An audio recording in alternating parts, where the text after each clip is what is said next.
The following video is a case study for LinguaeLive. Hi, I'm Mayu Takasaki. I'm teaching Japanese 200 in the Department of Languages, Literatures, and Cultures. I have been conducting this pilot project for 3 years in my Japanese 200 using voice over IP. We use Skype. In this pilot project, my students who are studying Japanese in Canada speak to Japanese students who are studying English in Japan. I would like to share the framework of my pilot project and the students' perception of the project. I thought peer-to-peer collaboration would especially work well for my learners because of the 3 limitations. First, limited class time. We have 4 hours per week, and of course it's not enough contact time to the language. Limited access to the authentic language input. Our university is in a small town where there's not many Japanese speakers, so it's really hard to find Japanese speaker to practice. Third, because of these first 2 limitations, the source of cultural learning is also limited.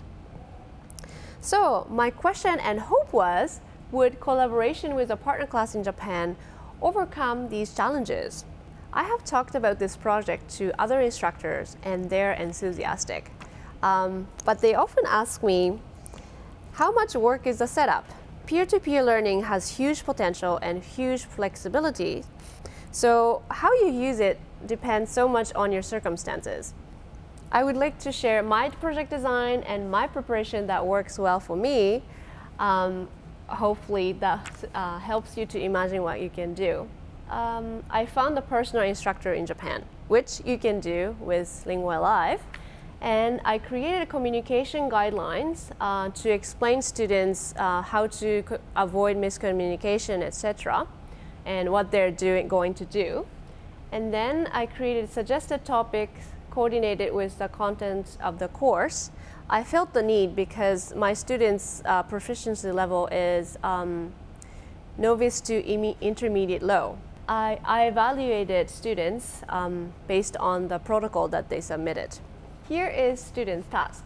As a pre-discussion activity, the student thought about the question and wrote down based on the given topic, and which my student told me that it was very useful.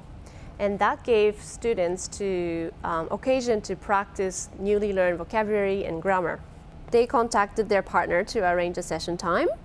And discussion happened once a week, half an hour in English, and then half an hour in Japanese for 10 weeks. 10 weeks was pretty ambitious, but I think you can start with just 1 session.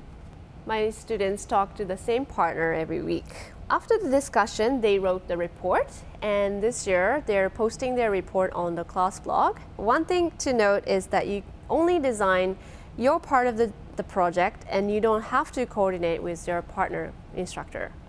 During and after the project, my students' feedback was overwhelmingly positive. To see more detail, I conducted a survey in the form of pre- and post-questionnaire, and here is the results. I looked at, first, student motivation. Dark and pale orange are agree and slightly agree, and so 75% of students said that it increased their motivation to study the language. And students are especially happy because they made a friend who lives in Japan, and that gave extra motivation to study. Results 2 was sense of improvement in skills. I asked if students think their language skills improved, and listening and speaking skills, over 80% of students agreed that their skills improved. In our case, focus of the project was speaking and communicating, so it's especially exciting that students actually feel that they made improvement in these modalities. Precisely speaking, though, of course, that this doesn't show that their skill actually improved, but at the same time, we can tell that students gain a sense of accomplishment from the project. Result 3 is cultural learning. The question was whether students gain cultural knowledge through the project, and most of them, 75%, agreed, other slightly agreed. I did suggest talking about culture, but through communication with people who actually live in Japan, students said that the cultural knowledge was the biggest gain. Results 4.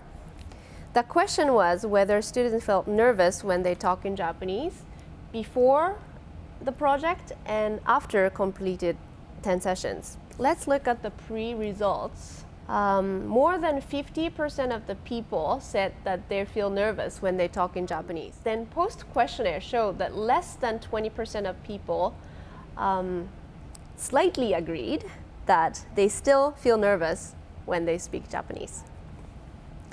So, based on the students' reaction in this questionnaire, I conclude that peer-to-peer exchange with using voice over IP works.